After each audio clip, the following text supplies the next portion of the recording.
ఒకసారి వీడియో చూడు. నువ్వు ఉంటే మంచిగుండే. అనుకోకుండా జరిగిందంటే సరే ఏదో అయిపోయిందని అనుకోవచ్చు, కానీ ఇది అనుకోకుండా జరిగింది కాదు. రాత్రికి అయితే బిడ్డని చంపుతానంగా మనోడు పొద్దుగాల వాళ్ళ అమ్మతోటి నీ బిడ్డనన్నా చంపుతా నేనన్నా చస్తా అని చెప్పేసి పొద్దునే చెప్పిండు. రాత్రి ఇంటికి వచ్చినావు, మత్తు ఇంజెక్షన్ ఇచ్చినావు, నీ కసి తీర చంపి రాత్రి మొత్తం పిన్య పక్కనే ఉండి అక్కడికి కూడా ఏదో సౌండ్లు వస్తున్నాయని వచ్చి డోర్ కొడితే ఏదో రొమాన్స్లో ఉన్నట్టు నవ్వించుకుంటా నమ్మిపించుకుంటా చేస్తే పేరెంట్సే ఉండి పిల్లలు ఏదో సరదాగా ఉరుగా అని చెప్పేసి మళ్ళీ వెళ్ళిపోయారు. అంటే అంత మంచి యాక్టర్ నువ్వు అనమాట. నీకు తెలియకుండా కాలేదు, తెలిసే చేసినావు. పొద్దుగాలుగా లేచి నార్మల్గా మళ్ళీ రెడీ అయ్యి వెళ్ళిపోయినావు అక్కడికి వెళ్ళి.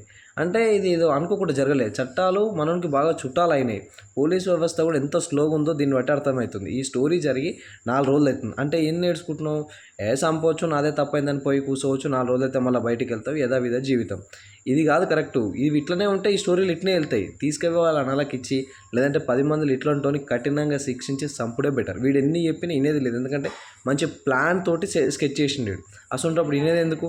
ఒక మాట గుర్తుపెట్టుకొని, అల్లుడు మంచోడైతే ఆ ఇంటికి కొడుకు దొరికినట్టు, లేదంటే అల్లారు ముద్దుగా పెంచుకున్న నీ బిడ్డ బలైపోయినట్టు.